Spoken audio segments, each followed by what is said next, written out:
You've been given 24 hours today, no less than the most successful, no more than the ones who stay stuck. But what sets people apart isn't the hours they have. It's what they claim. 1 hour. That's all it takes. Not tomorrow. Not when things calm down. Right now.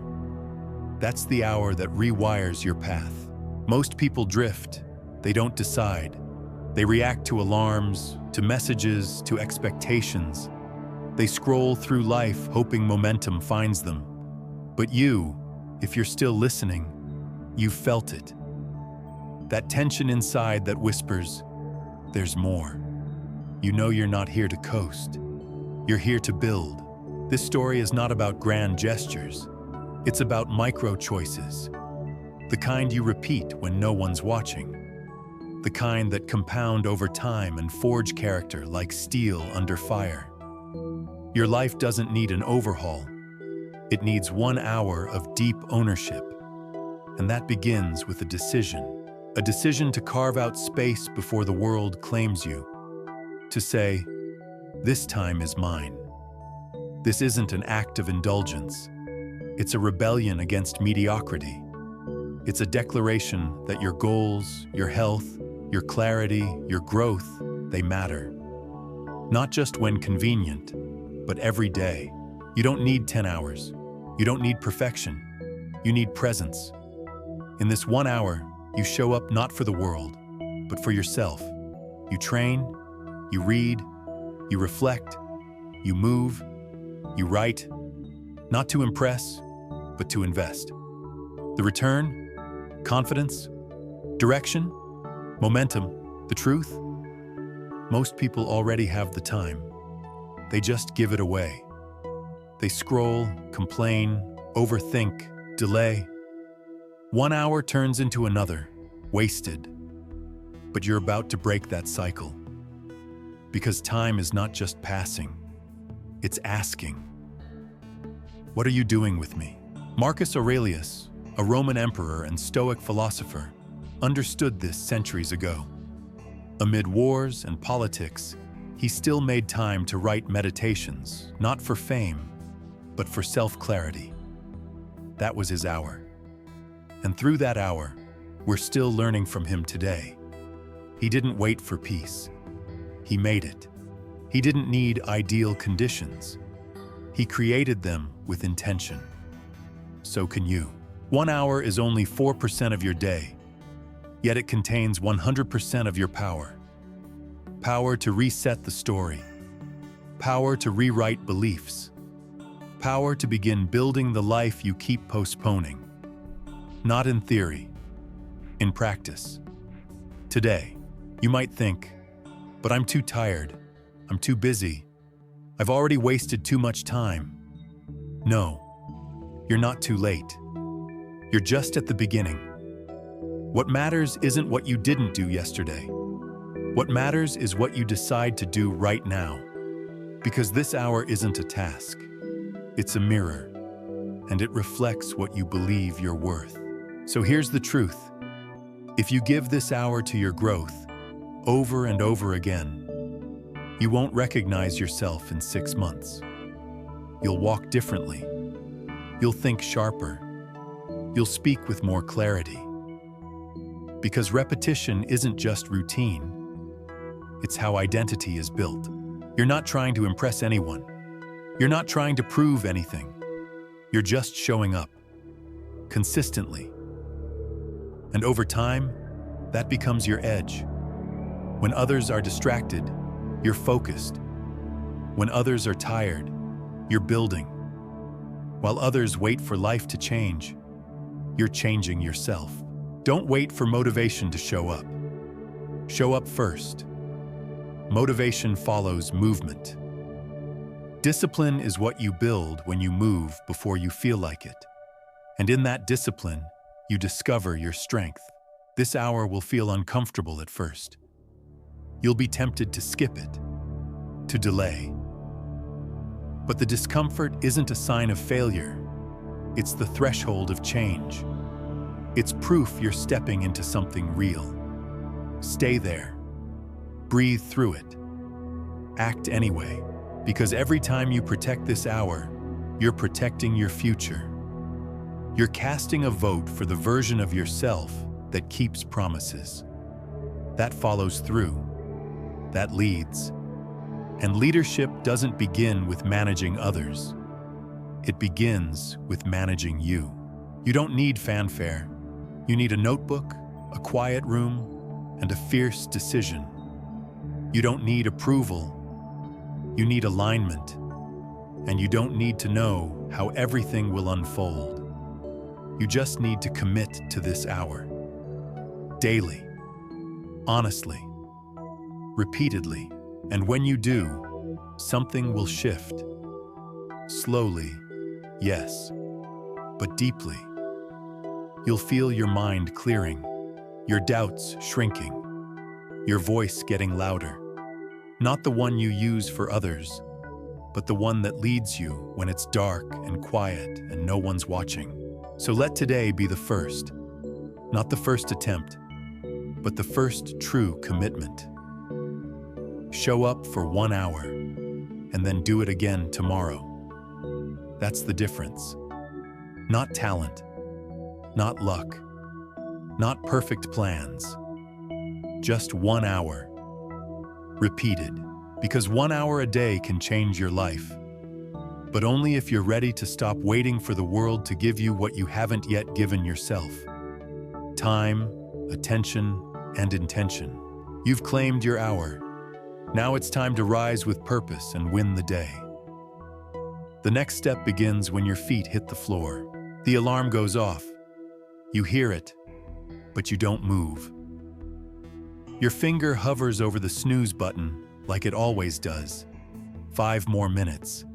That's the bargain you make with yourself. Soft, familiar, and deadly. Because those 5 minutes aren't just time. They're your authority slipping away. When you don't get out of bed with purpose, something else takes over. Your habits, your mood, your excuses. The world begins to lead your day before you even claim it. And when that becomes the norm, you lose more than just time. You lose control. You say you want to change. You say you want to evolve. But nothing changes until you make the first real move. Getting up when you said you would. Not when it feels good. Not when the timing is perfect. But when the alarm calls and you answer. There's a power in that moment. A power most people miss. Because they think discipline begins in the gym or in the office or when the stakes are high. But no, discipline begins in the dark. In silence, when your feet haven't touched the floor yet, when it's cold and early, and no one would know if you just rolled over and tried again tomorrow. But you would know, and what you know about yourself becomes your identity. So when you get up, not because you have to, but because you said you would, you shift something fundamental. You tell your mind, I am in charge. And from there, everything else follows. That's what people like Admiral William McRaven understood when he emphasized making your bed each morning. It wasn't about tidiness. It was about ownership. About beginning the day with a win, no matter how small. Because one victory leads to another. You start stacking confidence before the world even opens its eyes. You don't need to be an early riser by nature.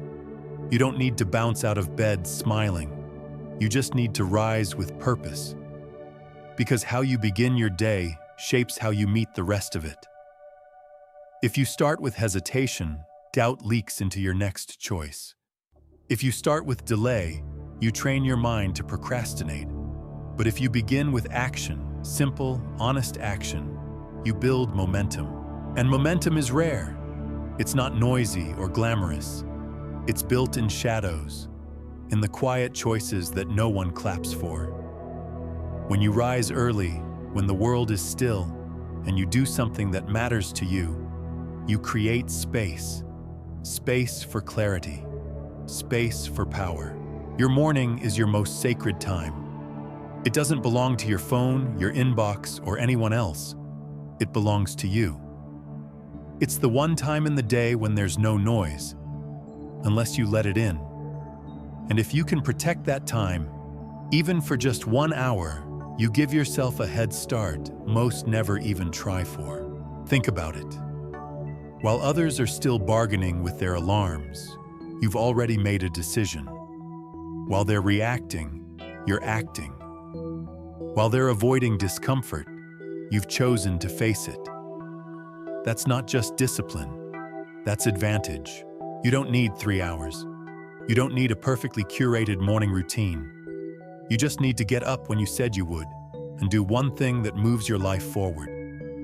Read, move, write, reflect, breathe. Pick one, but protect it. That first hour shapes the next 23. Over time, this becomes your rhythm, the pattern that anchors your day. The world will try to pull you in 1,000 directions, but your morning becomes your sanctuary. It's where you check in, realign, and choose again. There's a reason the most consistent people in the world are also the most grounded. They don't begin their day by reacting to what others want. They begin with intention. They begin by leading themselves. And that self-leadership ripples through everything else they do. You might think it's just a morning, just 1 hour. But stacked over days, weeks, months, it becomes your edge.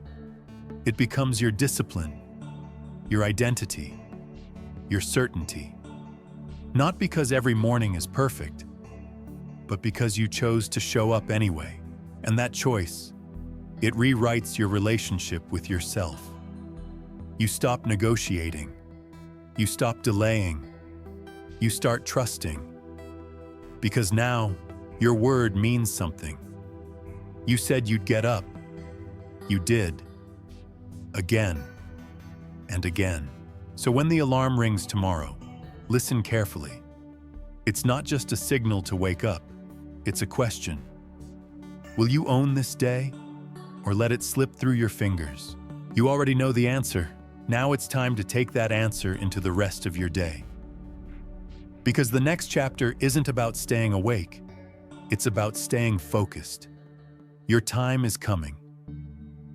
Make sure your attention is where your future actually grows. Your attention is currency, and every day, you're spending it. Whether you mean to or not, you're trading your focus for something, for noise, for entertainment, for distraction, or, if you're intentional, for growth. The problem is most people don't realize the cost until it's too late. They wonder where their time went, where their energy went, where their dreams went. But they've been leaking away, quietly, with every scroll, every click, every meaningless glance away from what truly matters. Where your attention goes, your life follows. That's not poetic, it's precise. Your relationships, your finances, your confidence, your health, they're all shaped by what you focus on and what you ignore. If your attention is scattered, your results will be scattered. If your attention is directed, your progress will be too. So the real question is simple. What are you feeding? Because whatever you give your attention to grows. That fear you keep dwelling on grows. That comparison habit you keep falling into grows. That distraction you keep excusing as just a break grows. But so does discipline. So does courage. So does your dream, if you feed it. You don't need more hours in the day. You need fewer leaks. You need to reclaim the energy you've been giving to things that do nothing but drain you. You need to recognize that attention isn't passive. It's powerful. It builds. It compounds. Or it decays slowly, while you convince yourself you're just keeping up. It's not about being busy. It's about being intentional. Busy looks impressive. Intentional is impressive. Busy wears you out. Intentional builds you up. If you spend your entire day reacting to messages, to headlines, to other people's problems, you end the day exhausted and empty. Not because you didn't work hard, but because you didn't build anything. You didn't move forward. You just spun in circles. Steve Jobs once said that focus isn't about saying yes. It's about saying no, over and over again. No to the endless tabs. No to the noise. No to what everyone else is doing. So you can say yes to what matters. So you can actually make progress instead of just staying in motion. There's a reason the most grounded people in the world are so selective with their attention. They understand the price. They know that every distraction isn't just a moment lost. It's momentum lost. And momentum is rare, hard-won, fragile. Your future self is watching where you put your focus today. Not in the highlight moments, but in the in-between ones. When it's easy to drift. When it's tempting to click away. When no one would know if you just checked out, but you would know. And that knowing, it builds something. It builds identity. Because every time you choose to stay with the hard thing, the boring thing, the meaningful thing, you become someone who finishes, who shows up, who gets things done, not once, but repeatedly. That's where confidence comes from. Not from applause, not from the results, but from the quiet assurance that you're becoming someone who keeps their eyes where they belong. You can train this, just like a muscle. Start noticing when your mind wanders. Don't judge it. Just bring it back. Again and again. That's the work. That's the repetition that builds internal control. It's not flashy, but it's transformative. Imagine what your life would look like if you gave one focused hour a day to the things that truly mattered. Your health, your skill, your craft, your peace. You'd be unrecognizable in a year. Not because you did something massive, but because you did something meaningful, repeatedly. 1 hour, undistracted, that's your edge. But to protect it, you need boundaries. Hard ones. You don't owe the world constant access to your mind. You don't need to answer every ping. You don't need to scroll through every story. Your brain wasn't built for endless inputs. It was built to solve, to build, to create. But only when it's clear. Only when it's not being dragged in 50 directions at once. So cut the noise. Turn off what doesn't serve you. Say no. Not to be rude, but to be responsible. To protect your clarity, to respect your attention like it's sacred. Because it is. Every successful person you admire, they guard their focus like gold. Not because they're antisocial, but because they understand. Every yes to distraction is a no to their vision. And your vision matters. Your dream matters. But it can't grow in a storm of notifications. It can't survive when you're chasing every shiny thing. It needs depth. It needs consistency. It needs space. You don't have to do everything. You just have to do what matters, fully, with presence, with power. So ask yourself, what are you really giving your attention to today? Is it helping you grow? Is it aligned with your values? Is it building something real? If not, cut it. Walk away. And return to the one thing that deserves your full focus. Because every day you place your attention where your future grows, you become someone stronger, someone clearer, someone more aligned. And that kind of person doesn't need to chase success. They attract it, quietly, consistently, powerfully. Let's keep moving. Because now that your attention is focused, it's time to use it, to create, to build, to turn effort into something meaningful that outlasts the moment. You've got time, not perfect time, not endless time, but time. And inside that time is a choice. Use it to build or to drift. Most people don't choose. They wake up, check their phone, scroll through someone else's life, respond to someone else's agenda, and chase tasks that don't even matter to them. And by the time the day ends, they're tired but unfulfilled, busy but unchanged, surrounded by movement but untouched by meaning. You don't need more motivation. You need to stop wasting the hours you already have. There's a difference between working and building. Working is what fills your schedule. Building is what fills your soul. It's what gives you something to look back on tomorrow and feel proud of. Not because it was perfect, but because it mattered. What matters isn't what you do for others. It's what you do with the quiet parts of your day, the ones no one sees. The hours between obligations, the pockets of stillness. That's where your real future lives. That's where you either reclaim your time or give it away. You say you don't have time, that you're too busy.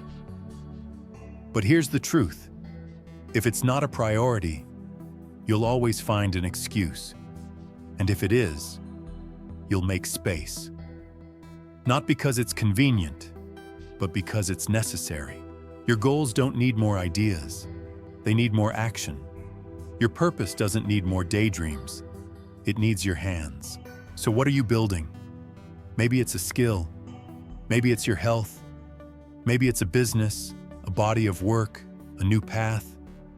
It doesn't have to be big. It just has to be real. And it has to start today. Not next week. Not after the kids go to bed. Not when life finally slows down. Because life won't slow down. You have to speed up your commitment. You're not short on ideas. You're short on execution. And execution starts with one block of time, carved out and defended, where you do the work. Even if it's clumsy, even if you don't feel ready, even if no one claps. It's not about applause, it's about alignment. About choosing to stop being a consumer of everyone else's creations and start making your own. J.K. Rowling wrote Harry Potter while unemployed, with a baby in her arms, in a coffee shop with no guarantees. Not because she had perfect time, but because she made time. She built in the margins, in the mess. And that's where most greatness is born, in the space no one respects but you. You don't need a plan that dazzles. You need a habit that sticks. 1 hour a day. Build something that outlasts the moment. That brings you closer to who you want to become. You'll be tempted to quit. To say, what's the point, when results don't show? But building isn't about instant results. It's about investing in what matters consistently when no one's watching. And the results?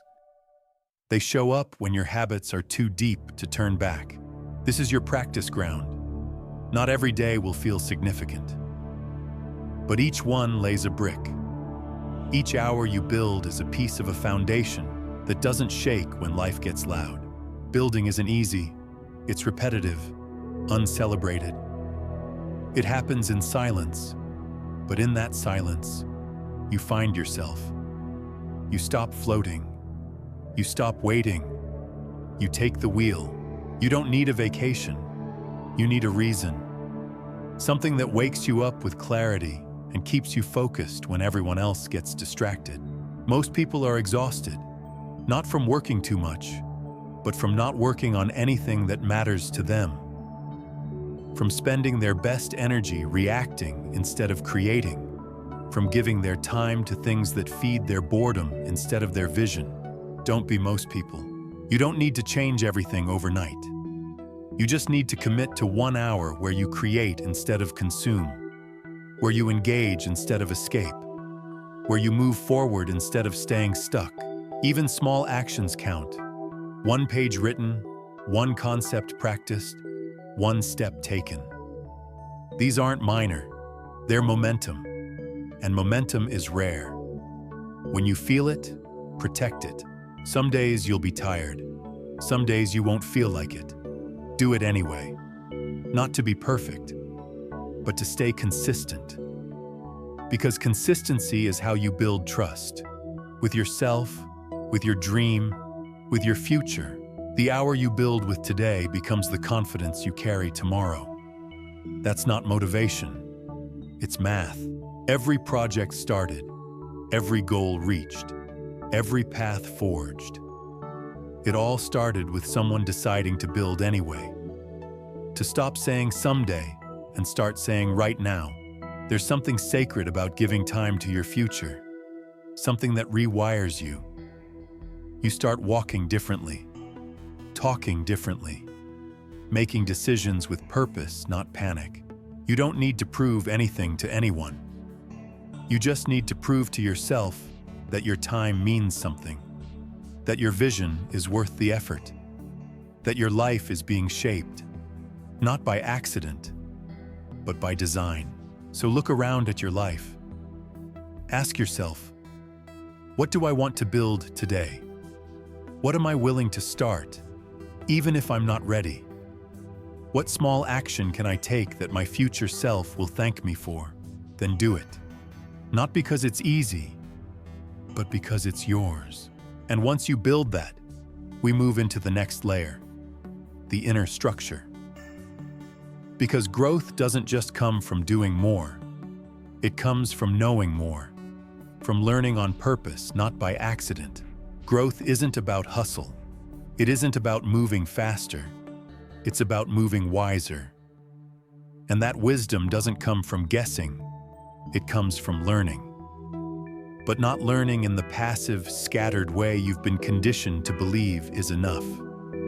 No. Real growth comes from learning with intention. On purpose. Every single day. You don't need to study for hours. You don't need a university. You don't need to enroll in a course. You need one thing, one useful thing. Something that hits your mind hard enough to change your behavior. Something that sharpens how you think, how you act, and how you show up. People stay stuck, not because they don't try hard, but because they don't learn smart. They repeat the same patterns, frustrated at the same outcomes, unaware that the problem isn't effort. It's outdated knowledge. So here's your challenge. Every day, find something that teaches you. A book, a quote, a sentence, a lesson from failure. It doesn't matter where it comes from. What matters is what it gives you. Clarity, perspective, a better lens through which to see your life. Think about it. Your next breakthrough probably isn't in some big, dramatic change. It's hidden inside one idea you haven't encountered yet. One truth you haven't absorbed. And once you find it, everything starts making more sense. Your choices shift. Your strategy improves. You stop chasing and start building. Look at Benjamin Franklin, a man with little formal education, yet a mind that changed history. Why? Because he was obsessed with learning something useful every day. He read, he questioned, he experimented, and he wrote. Not to show off, but to get better, to grow sharper, to understand the world and himself more clearly. And that habit made him one of the most respected minds of his time. You don't need to be Franklin, but you do need to be intentional. Stop letting your brain rot in the background of distraction. Start choosing your inputs like they matter, because they do. Every thought you feed yourself is either a tool or a toxin, and not every idea is worth your attention. This isn't about stuffing your head with noise. It's about seeking insights that hit your life directly, that change how you respond to pressure, that help you communicate better, that help you lead, decide, and endure. You don't need to memorize facts. You need to internalize truth. A single idea, "Your time is a mirror of your priorities," might change how you plan your entire week. Another, "You don't rise to the level of your goals, you fall to the level of your systems," could overhaul how you approach habits. One idea a day, that's it.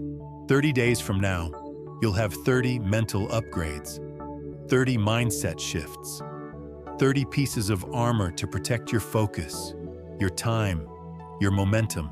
This is how real change begins. Quietly, incrementally, but deeply. And it's not always comfortable. Learning useful things sometimes means facing truths about yourself you've avoided. It means realizing where you've been wrong, where you've been reactive, where you've been lazy in your thinking. But that's not weakness. It's strength. It's the first step to growth. Stop trying to win arguments. Start trying to understand. Stop reacting. Start reflecting. Every time you pick up a book instead of your phone, you're sending a signal to your brain. We're going somewhere. Pay attention. You don't need a library. You need a notebook. A place to store ideas that matter, to revisit, to live by. Because learning only becomes transformation when it's applied. Until then, it's just data. If you hear a quote that moves you, write it down. Ask yourself, what does this mean for me today? If you learn a strategy, test it. Don't just nod. Do. That's how you rewire your mind. Not with memory, but with motion. Learning is the antidote to fear. When you feel stuck, confused, unsure, don't just sit there. Don't wait for clarity to strike like lightning. Go get it. Read something that challenges you. Talk to someone wiser. Listen to something that cuts through your noise. You're not stuck. You're uninformed. That's a fixable problem. Most of what holds people back is a lack of understanding. Not just of the world, but of themselves. They don't know why they hesitate. They don't know how to regulate emotion. They don't know what they want because they've never slowed down long enough to learn. But you're different now. You're building. You're choosing. And that includes choosing what enters your mind. Be selective. Be ruthless. If something doesn't make you sharper, stronger, more focused, cut it. If it's just noise, if it's just drama, if it's just endless scrolling, turn it off. And when you do learn something useful, talk about it. Teach it to someone. Say it out loud. Write it down. The more you interact with the idea, the deeper it sinks in. The more it becomes part of your muscle memory. You don't have to read 10 books a month. You don't have to master everything. You just have to be someone who learns on purpose, consistently. Because that purpose compounds. That intention builds identity. You go from someone who reacts to someone who understands. You go from overwhelmed to clear. You go from stuck to strategic. All because you chose to learn one useful thing. So what will it be today? Because tomorrow, we move into the next challenge. Your body. Not your image, not your appearance, but the physical engine that fuels your mind, your energy, your focus. And if you've been ignoring it, you've been limiting everything else. Let's fix that. Your body isn't separate from your goals. It's the engine that gets you there. And yet, so many people try to think their way into a better life while their body stays still. They scroll. They sit. They wonder why their energy's low, why their mind's foggy, why they can't stay consistent. But it's not mystery. It's momentum, or the lack of it. Movement is not optional. It's foundational. When you move your body with purpose, something changes. The excuses start to fade. The fog starts to lift. That tension you thought was emotional, it starts releasing through sweat, through breath, through the simple act of getting up and doing something physical, even if it's small. This isn't about six-pack abs. It's not about aesthetics. It's about reclaiming your edge.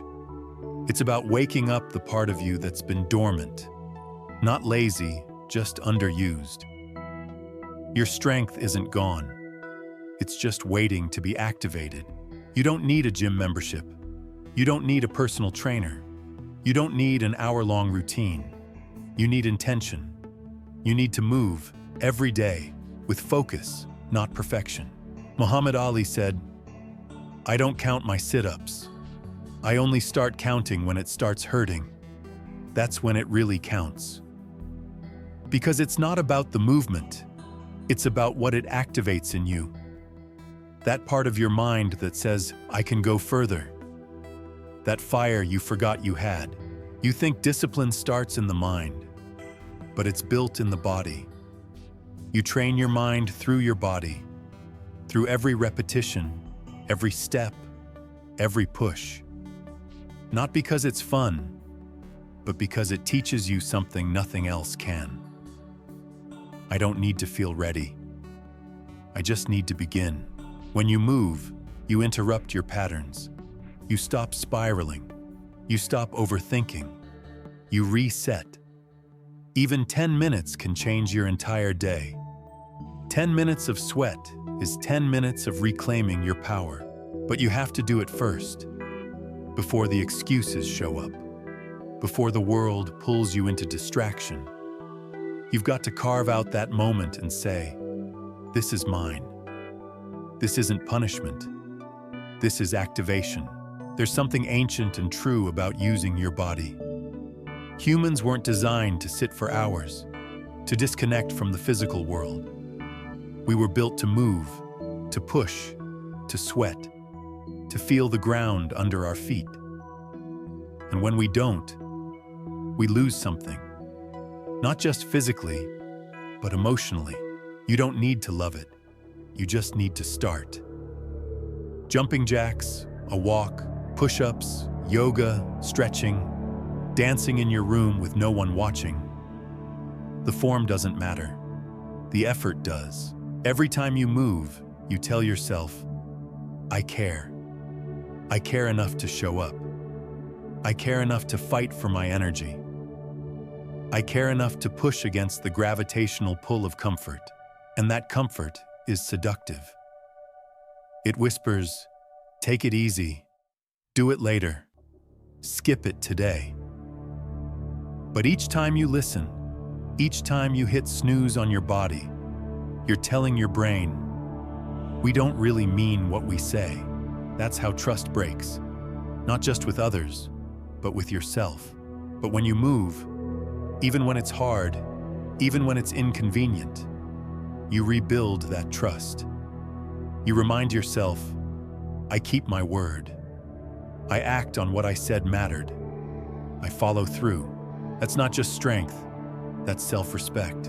And self-respect doesn't need a mirror to be measured. You'll feel it in how you walk, how you breathe, how you handle pressure. You won't crumble when things get hard, because you've been through hard, and you didn't quit.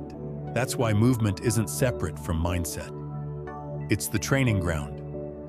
The gym where your identity lifts itself one rep at a time. When you sweat, you show yourself that you can do hard things, that you can start even when it's uncomfortable, that your feelings don't control your actions, your principles do. And over time, that message sinks deeper. You stop breaking promises to yourself. You stop waiting for ideal conditions. You become someone who shows up, regardless of mood. That's the goal. Not six-pack abs, not performance metrics, but inner alignment. You say you value discipline. Now you're living it. You say you want energy. Now you're generating it. Not waiting for it. Not faking it. Creating it through movement.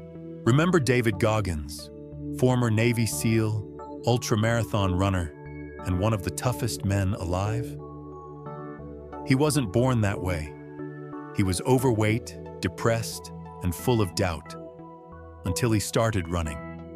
Until he started putting his body through discomfort to rewire his mind. His transformation didn't start with a mindset. It started with movement. You don't need to become Goggins, but you do need to stop waiting to feel ready. You need to stop tying your identity to your comfort zone. You need to start reminding your body every day, we are alive. We are capable. We are not fragile. It won't feel easy. That's the point. Because life won't get easier either. But you can get stronger. Start now. 10 minutes. No negotiations, no prep, no overthinking. Just move. Breathe. Sweat. Reconnect. This is how you protect your energy, how you ignite your power, how you remind yourself that your health isn't separate from your dreams. It's the engine behind them. And once your body is moving, once the fog starts to clear, we'll slow down. Not to escape, but to check in. Because you can't build strength if you're carrying emotional weight that you refuse to look at. Next, we go inward. You've been moving. You've been showing up. You've been building discipline through action, through sweat, through motion. But now, it's time to pause. Not to stop, not to retreat, but to check in, to get quiet, to see what's really going on inside. Because movement without reflection becomes noise. Progress without awareness becomes unsustainable. You can do all the right things and still feel disconnected if you never slow down long enough to listen to yourself. Most people don't. They rush from task to task. They fill every silence with sound, every break with distraction. They confuse motion with meaning. But in truth, they're running, not just physically, but emotionally. From discomfort, from fear, from their own inner voice that's been whispering something they're too afraid to hear. You can't fix what you won't face, and you can't face what you won't feel. So today, you slow down, you breathe, you get still, you close your eyes, not to escape the world, but to see it more clearly, through the lens of your own truth. Because beneath the noise, there's a signal. And if you stop long enough, you'll hear it. That anxiety, it's not always from pressure. Sometimes it's from pretending you're okay when you're not. That tiredness, it's not always physical. Sometimes it's emotional exhaustion from performing a life that doesn't align with who you are. That restlessness, it's not random. It's a clue, pointing to something deeper, unresolved. You've been carrying weight, not just on your schedule, but in your chest, in your thoughts, in your memory. And if you don't name it, it will quietly run your life. That's what reflection does. It gives you the mirror you've been avoiding, not to judge, but to understand. Ask yourself gently, what have I been avoiding? What am I holding on to that no longer serves me? What pain have I been pushing down instead of processing? These aren't soft questions. They're sharp. They cut through the clutter, and they lead you somewhere honest, somewhere strong. Because real strength isn't just the ability to push. It's the ability to feel without falling apart. You don't need to solve everything today, but you do need to look. You need to build the habit of checking in daily, of creating space where nothing enters except your own truth. No noise, no news, no voices, just you. This is not weakness. This is power. Because when you slow down, you start noticing. You realize the story you've been telling yourself is outdated, that the anger you're carrying belongs to an old version of you, that the guilt you've been drowning in isn't yours to hold anymore. You realize you've been reacting out of fear instead of leading with vision. You begin to see the gap between who you are and who you want to be. Not to feel shame, but to feel direction. And that direction gives you your power back. Take a few minutes each day to ask real questions. Not checklist questions. Soul questions. Am I proud of how I've been thinking? Am I leading my day or avoiding my life? What do I know deep down that I've been ignoring? You don't have to answer them all, but asking them breaks the surface. It cracks the illusion that you're fine just because you're functional. It invites clarity into the spaces where you've been operating on autopilot. Because high performance means nothing if you're falling apart inside. This pause, this reflection, it doesn't require incense or mantras or hours. It requires honesty. Just 5 minutes of real, undistracted presence. Sitting with yourself. Not to escape, but to align. You might cry. You might feel resistance. That's okay. Let it rise. Let it speak. That's your inner world clearing itself. That's the truth surfacing through the cracks in your routine. This practice doesn't need to be dramatic. It just needs to be consistent. Because what you ignore grows in the dark. And what you face begins to shrink. And what you understand, you can transform. You can't build peace by bypassing the chaos inside. You build it by stepping into the discomfort with courage. By making space for your emotions to be felt, not just fixed. The most powerful people in the world? They're not the ones who never feel pain. They're the ones who know how to sit with it, to learn from it, to use it, not as an anchor, but as a teacher. You've been taught that strength is about pushing through. But true strength is also about knowing when to pause, breathe, and reflect. That's what creates sustainability. That's what prevents burnout. That's what helps you stop reacting and start responding. Intentionally, honestly, powerfully. You can journal. You can meditate. You can sit in silence. The method doesn't matter. The willingness does, and that willingness becomes your edge. While the world keeps running in loops, you stop, you reset, you realign. And from that space, you make better decisions. You speak with more clarity. You move with more integrity. Because now, your energy isn't scattered. It's focused. Your thoughts aren't heavy. They're clear. You're not pretending anymore. You're present. So as you move forward, don't forget this rhythm. Act, reflect, repeat. That's how you grow. That's how you evolve. That's how you stay honest in a world that's addicted to distraction. Now that you've cleared the noise inside, it's time to deal with the one thing you've been avoiding out there.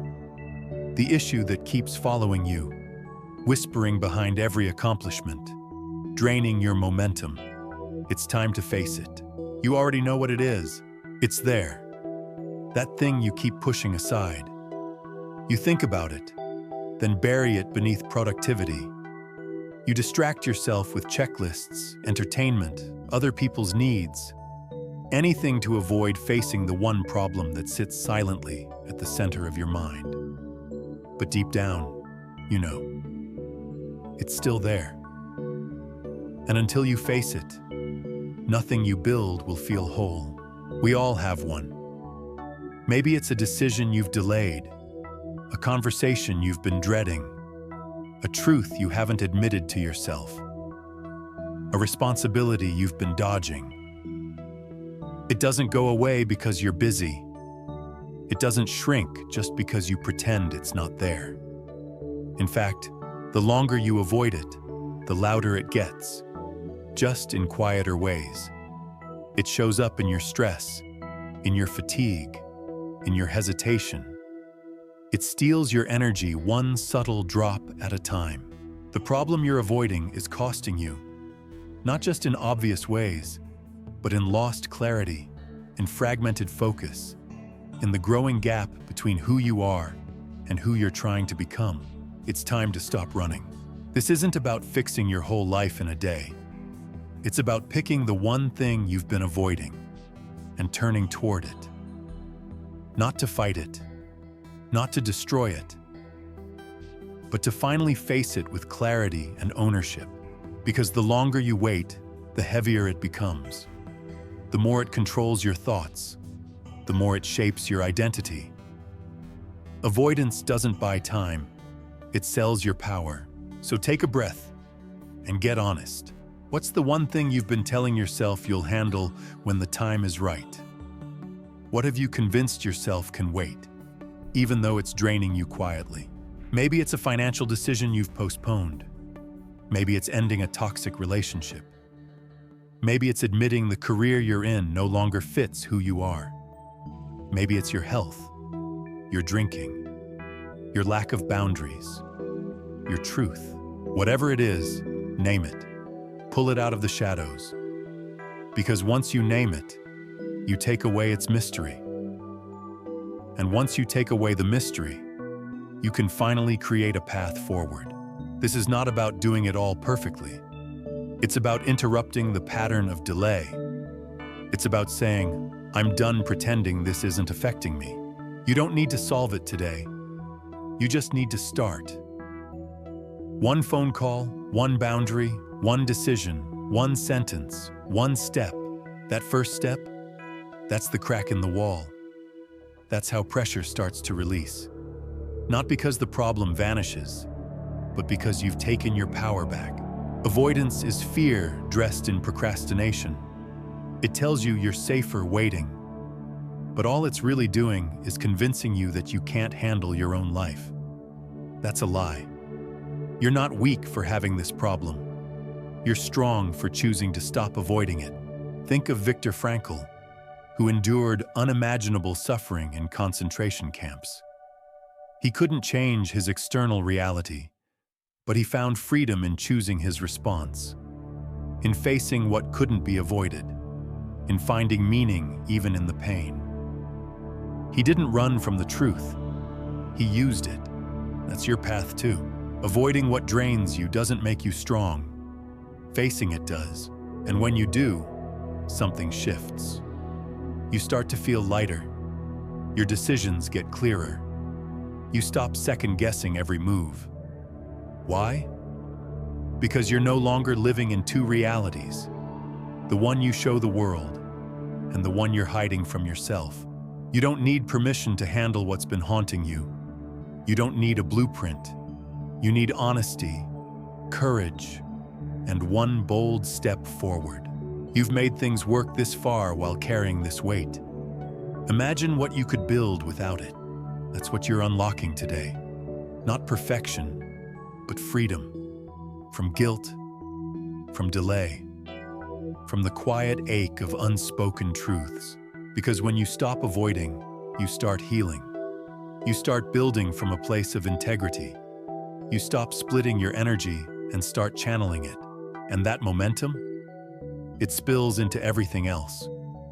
Your focus sharpens. Your goals feel real again. Your self-respect returns. You start trusting yourself because you see yourself doing the hard thing. No more waiting. No more telling yourself, soon. You've already lost enough energy to this avoidance. Now you begin. Right here, right now. You write the message. You make the decision. You say the truth. You reclaim the part of yourself that's been trapped under fear. This one action may not fix everything, but it will remind you, I'm capable of facing what I've been running from. And that reminder, that spark, will become the foundation for everything else you're building. You're no longer just growing forward. You're cleaning up the things that have been holding you back. And once you've taken that step, it's time to lock in the new rhythm. Because without consistency, even the boldest decisions lose their power. So next, we build the system that keeps you moving forward. Daily tracking, self-accountability, and the habit of staying honest. You can't grow what you don't measure. You can't improve what you don't track. And you can't trust progress that's built on memory and emotion. Because memory fades, emotion lies. But facts tell the truth. This is where most people fall off. They start strong, feel the energy, commit to the process, but they don't track. So they drift. They guess. They assume they're doing okay, but they don't really know. And that gap between assumption and truth is where momentum dies. If you want to keep what you're building, you need a system. A simple one. Something that holds you to your word when motivation fades. Something that doesn't rely on willpower, but on reflection. Something that says, here's what I said I would do, and here's what I actually did. That's the power of tracking. You don't need fancy software. You don't need charts and graphs. You need a notebook, a calendar, a single sheet of paper taped to the wall. Every day, one question. Did I do what I said I would do? Not how did I feel, not did I get it perfect. Just, did I show up? This is how you build honest accountability. Not to impress others, not to punish yourself, but to anchor your identity. Because each day you check that box, you're proving something powerful. I follow through, even when it's boring, even when it's hard, even when no one else sees it. That's how trust is built. Not in bursts of glory, but in the quiet rhythm of consistency. Thomas Edison didn't invent the light bulb in one moment of brilliance. He tried, he tracked, he adjusted thousands of times. Because that's what progress actually looks like. Not inspiration, but iteration. Tracking gives you that feedback loop. It turns vague effort into visible momentum. You start to see what's working. You spot your patterns. You notice the days you skip. You learn when your energy drops, when your focus fades, when your excuses show up. And when you know that, you can fix it. You can shift your routine. You can create boundaries. You can double down where it counts. Because now, you're not guessing. You're leading. Here's what tracking isn't. It's not about being perfect. You're going to miss some days. You're going to fall short.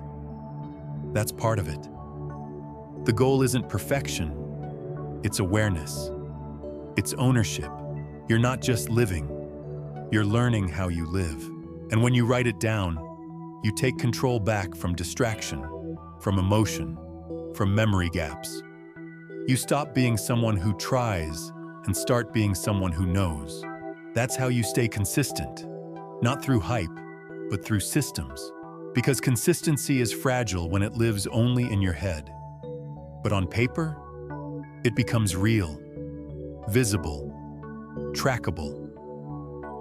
And that visibility fuels momentum. It keeps you grounded when your emotions start pulling you off course. This is how athletes train, how artists create, how entrepreneurs build. They don't wing it. They measure, they reflect, they repeat, and slowly, they sharpen. They don't always feel inspired, but they always know where they stand. You deserve that clarity too. Start small. Choose 3 things to track. Maybe it's movement.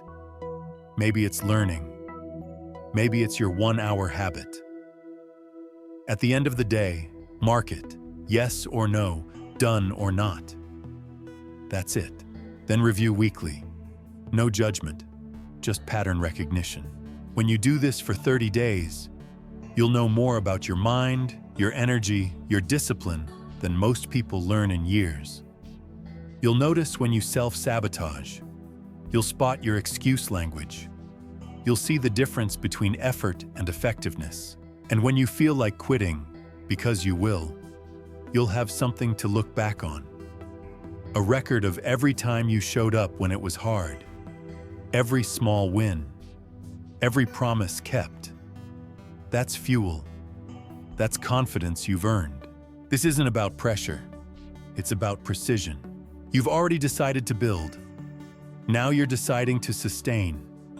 To build a rhythm that can outlast mood swings, life chaos, outside noise. Because the difference between someone who dabbles and someone who transforms isn't intensity. It's consistency. Quiet, steady, relentless consistency. So don't leave your progress in the fog. Don't trust your feelings to remember what matters. Write it. Track it. Own it. This is how you separate fantasy from foundation. How you turn habits into identity. Because once you become the kind of person who tracks, you become the kind of person who improves, who sharpens, who finishes. And once you know where you stand, you can go further. Next, we talk about what happens when you keep going, when the novelty wears off, when the resistance shows up, when motivation disappears, and you have to rely on something deeper. That's where real transformation begins. Repetition. It's not glamorous. It's not exciting. It's not the part people post about. But it's where the shift happens. Not a spark, but a cycle. Not an explosion, but a rhythm. Real change doesn't show up in loud moments. It reveals itself in silence, in repetition, in the decision to do it again. You've made bold moves. You've faced discomfort. You've started building. But now is when the work starts to deepen. Because anyone can do something once, even for a week. But repetition, that's where identity is born. People think transformation is about one big act, one event, one breakthrough. But transformation is really about becoming the kind of person who repeats the right habits until they don't require willpower anymore. You brush your teeth without thinking. You lock your door without effort. You breathe without trying. That's what real habits become. Unconscious patterns with conscious power. And that only happens when you repeat. You don't have to be great. You have to be consistent. You want to read more? Pick up the book every day, even if it's one page. You want to build strength? Move every day, even if it's just 10 minutes. You want clarity? Reflect every day, even if it's only one question. And when you miss a day, you don't spiral, you don't quit, you return. That's the difference between dabblers and doers. Dabblers disappear the moment they fall off. Doers recommit. Quietly, without drama, without needing to make a scene. Just, I'm back. Because the real goal of repetition isn't perfection, it's permanence. James Clear said it well. You do not rise to the level of your goals. You fall to the level of your systems. Repetition is how systems get built. Through the boring days, the distracted days, the I don't want to days. That's where the upgrade happens. You don't need to reinvent your habits every week. You need to hold them until they hold you. Michael Jordan didn't become a legend because he had talent. He became one because he repeated fundamentals until they became muscle memory. Shot after shot, drill after drill, decade after decade. You want confidence? Earn it through repetition. You want discipline? Cultivate it through repetition. You want a new identity? Forge it through repetition. The people you admire, the writers, the thinkers, the leaders, they're not better than you. They've just repeated the right actions long enough for the rest of the world to feel it. You can do the same. It's not sexy, but it works. Most people give up not because it's too hard, but because it's too quiet. Because results don't show up right away. Because there's no audience clapping for the third day in a row of doing the same thing. But that's the trap. Expecting fireworks every time you show up. You don't need fireworks. You need a flame that stays lit. Some days you'll crush it. Some days you'll barely make it. That doesn't matter. What matters is that you keep going. And this isn't about burnout. This isn't about pushing relentlessly. This is about rhythm. about choosing one or two essential things and staying with them. Not switching every time it gets hard. Not chasing novelty, but choosing depth, because depth is where mastery lives. At first, your habits will feel like effort. Then they become discipline. Then, eventually, they become identity. You're no longer someone who tries to meditate. You're someone who meditates. You're no longer someone who tries to stay organized. You are organized. That's how repetition reshapes you, not by force, but by frequency. So take your list of non-negotiables.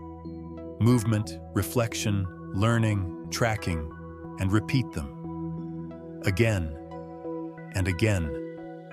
Not perfectly, not with pressure, but with devotion.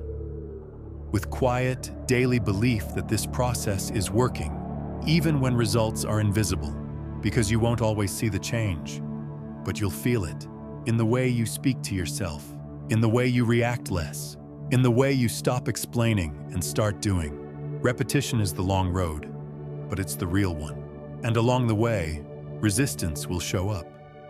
Your mind will rebel. You'll feel like quitting, like changing course, like pressing pause just for a while. But the next section? That's where we talk about what happens after you've started repeating. When the pressure comes, when the excitement fades, when your old self tries to return, because that's the moment that separates those who dream from those who transform. You've been repeating the work. You've felt the rhythm start to build. But now comes the test. The novelty wears off, the excitement dulls, and resistance walks in wearing your old thoughts. Why are you doing this? It asks. You're fine without it. Just skip today. This is the fork in the road. Not dramatic, not loud, quiet, invisible to everyone but you. It looks like fatigue, feels like doubt, sounds like I've done enough for now. But it's not about tired legs or busy schedules.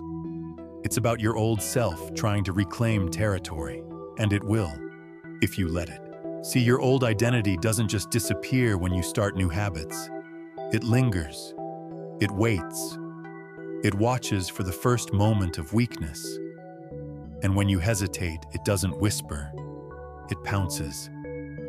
See? You're not disciplined. You never stick to anything. Might as well take a break. That's when the real work begins. Not in the first repetition, but in the 5th, the 50th, the 500th, when no one's cheering anymore, and the only applause is your own heartbeat, reminding you that you showed up anyway. This is where you train your recommitment muscle. Most people think the goal is to never fall off, but the real goal is to return. Not once, every time. Because the question is not, will you get off track? The question is, how fast will you come back? One skipped workout doesn't matter. One missed journal entry, one lazy evening, one moment of emotional chaos. They're not the end. They're part of it. You're not weak for falling off. You're strong for coming back. That's what separates the committed from the casual. The committed don't need conditions to be perfect. They don't wait for motivation to return. They act from principle, from decision, from a deeper reason than mood. When you recommit, you reclaim momentum. Not with a big restart speech, not with guilt or shame, just a quiet moment. I'm still in this.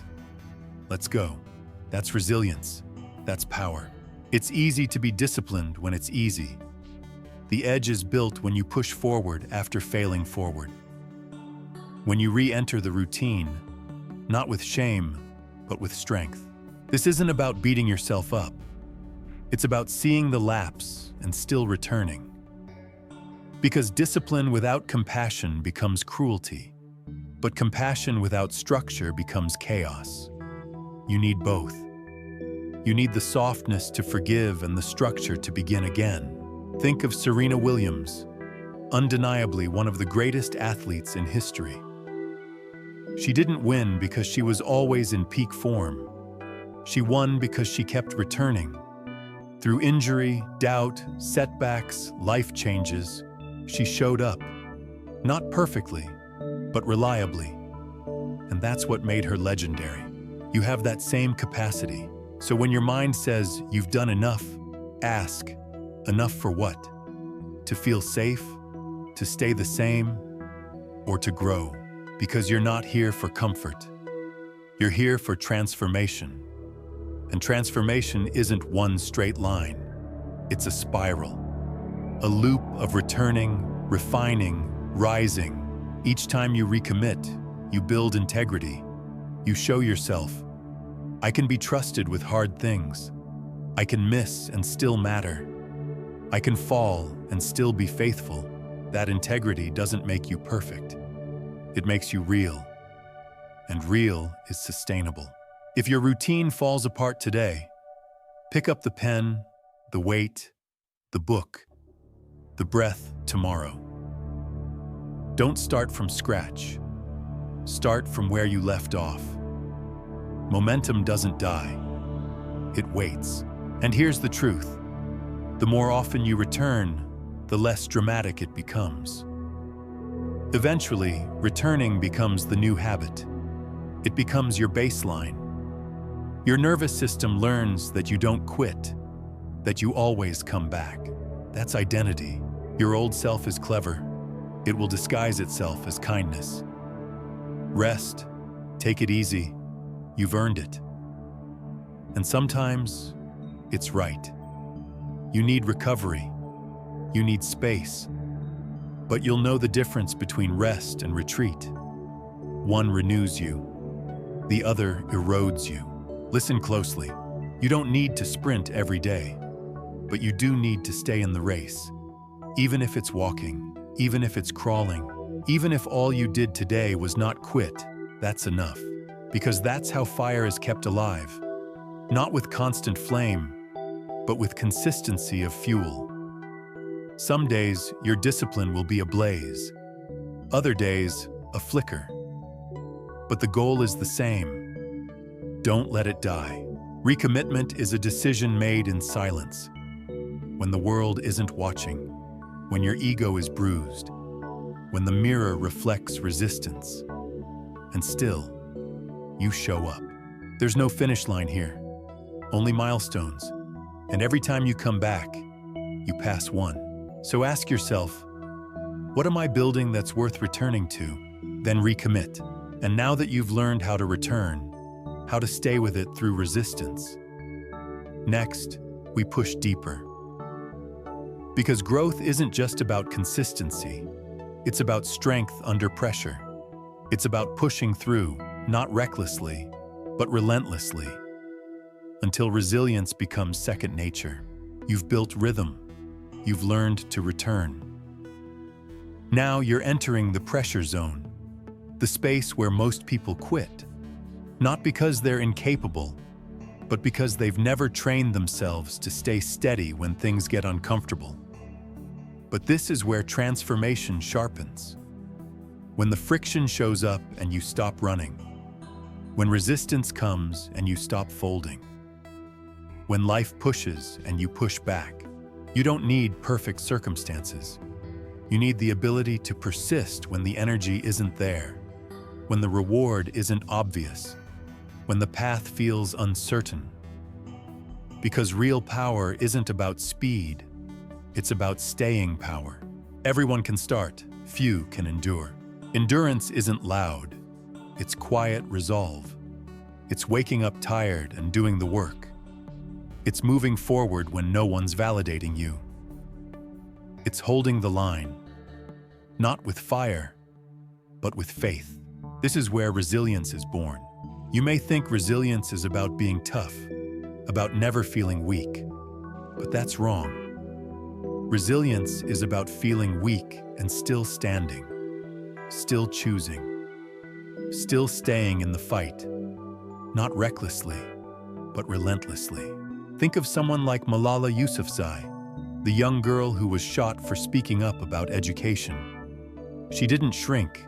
She didn't fade. She came back stronger, her voice louder. Not because she didn't feel fear, but because she'd learned how to walk with it. That's the kind of strength you're training now. Not denial of resistance, but command of your response. Because resistance will come. Some days, it looks like doubt. Who do you think you are? Other days, it sounds like delay. Just one day off won't hurt. Sometimes it shows up in disguise, as logic, as caution, as taking it slow. But it's all the same root. Fear. And fear is clever. It won't always scream. Sometimes it whispers, "You're tired. It's fine. You've earned rest." And maybe you have. But deep down, you'll know when it's rest and when it's retreat. Don't lie to yourself. That's how the spiral begins. Because here's the truth. The strongest people don't always feel like showing up. They just do it anyway. They've trained through discomfort. They've moved through fog. They've shown up broken and come back whole because they kept moving. Your brain wants easy. Your spirit wants expansion, and they're rarely aligned. You have to choose which one you'll follow. You've got to build the reflex. This is hard. Good. This is uncomfortable. Perfect. This is pressure. Then I'm exactly where I need to be. You're not building a life that's safe. You're building a life that's yours. And that means you will face tension. You will face silence. You will face moments when everything in you wants to disappear. Don't stay. Let that pressure become your training ground. This is where emotional stamina is built. When you keep journaling, even when your thoughts are a mess. When you keep working, even when your progress feels invisible. When you lift, when your muscles are shaky. When you speak your truth, even when your voice cracks. Because every time you do, that old, fragile version of you breaks apart. And what remains is solid, sharpened, reliable. You don't get that from reading quotes. You get that from repetition under resistance. You become someone you trust, not because you feel ready, but because you've acted your way into integrity. You've proven, I don't fold under fire, I focus under fire. And the beautiful thing? This endurance isn't something you're born with. It's something you build, brick by brick, moment by moment, one difficult day at a time. The more pressure you train under, the more adaptable you become. You stop needing things to go right in order to be okay. You become your own center of gravity. Your habits don't collapse when the schedule shifts. Your mindset doesn't fracture when someone disapproves. You hold your line, not perfectly, but reliably. That's rare. That's powerful. You want success? Build stamina. Not just physical, mental, emotional. The kind that says, I will not run. I will not disappear. I will not hand over my life to convenience. You don't need to do everything today, but you do need to stay in the process. You do need to keep your posture, because the storm passes, and when it does, you'll still be standing. Most people will never see what you're building. They'll see the results, not the pressure you trained under. That's okay. This isn't for applause. This is for ownership. So when resistance shows up tomorrow, and it will, don't flinch. Breathe. Smile.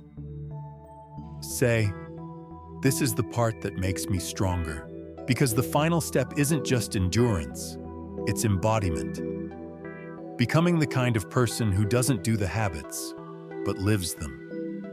The kind of person who no longer needs to remember who they're becoming, because they've become it. That's where we go next. It's no longer something you do, it's who you are.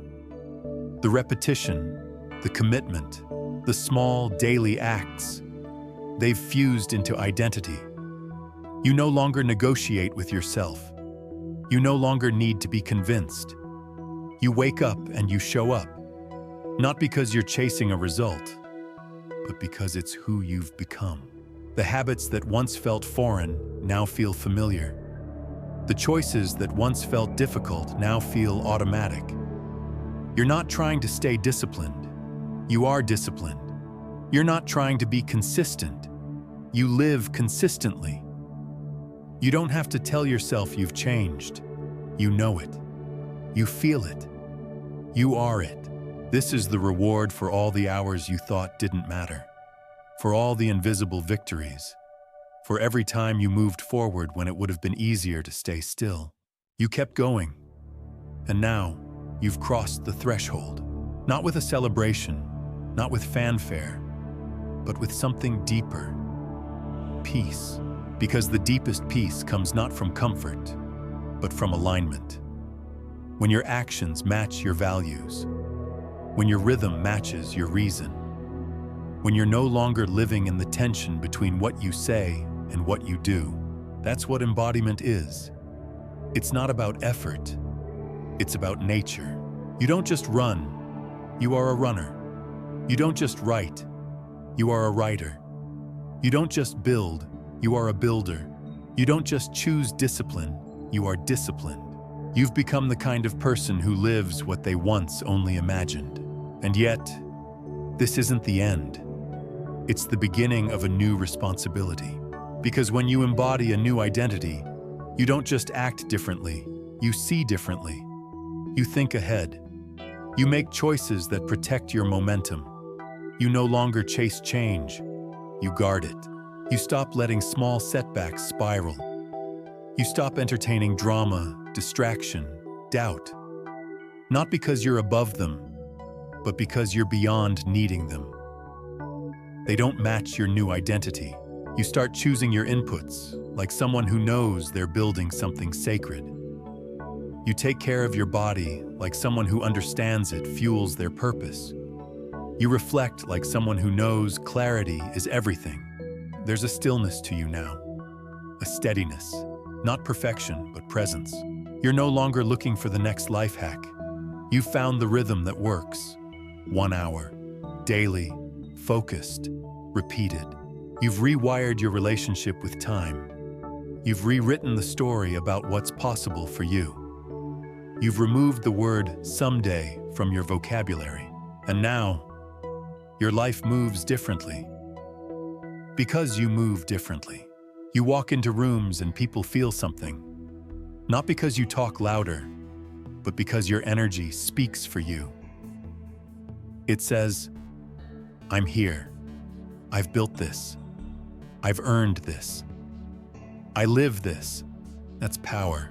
Not control over others, but control over yourself. You don't need to explain who you are. You show it. Quietly. Consistently, fully. And that version of you, the one who shows up, who keeps promises, who stays steady, that version is magnetic. Not because you try to be, but because real alignment is rare, and people feel it. You've done the work. You've built the habits. You've survived the pressure. You've recommitted through doubt. You've trained through resistance. And now you live differently. This is the moment to own it. Not to pause, not to relax, but to realize this is who you are now. You've stepped into the life that once felt distant. You've become the person you once hoped would show up. And now, your job is simple. Live it, protect it, pass it on. Be the proof for someone else that transformation is possible. That identity can change. That life can be rewritten 1 hour at a time. Because it wasn't luck, it wasn't magic, it wasn't motivation, it was decision, then discipline, then embodiment. And now, you don't have to try to be the new version of yourself. You are. So now you stand at the edge of something permanent. Not a temporary streak, not a passing phase, a new baseline, a new identity. The person who gives 1 hour a day to growth, to purpose, to alignment. That person is real now, and it's you. What began as a decision has become a lifestyle. What started as hope has become habit. What once required force now flows. But don't let the flow fool you. This still requires vigilance, because the world will try to pull you back into noise, into excuses, into old patterns dressed as comfort. Your job now is protection, not defense, but direction. You protect this identity by living it daily. You don't need to shout it, just live it. You don't need to convince anyone, just embody it. You don't need to seek applause. Let your results speak. And on the days you slip, because you will, you don't panic. You recommit. That's the muscle you've built. That's the reflex that makes you unstoppable. This 1 hour isn't just about productivity, it's about integrity. It's about proving to yourself that you are someone who keeps promises, someone who finishes, someone who chooses growth over comfort, over and over again. Because now you know, real change is quiet. It happens when no one's watching, in rooms with no applause, in moments when quitting would be easy, but you don't. And that version of you, the one who keeps going, that version is who you were always becoming. So from here, there's only one direction, forward. Not perfectly, but relentlessly. And the tool that got you here? 1 hour, one choice, repeated, until you didn't have to remember the habit, because you became the kind of person who lives it. So live it, repeat it, and never forget. 1 hour a day can change your life, but only if you choose to give it. And now, you do.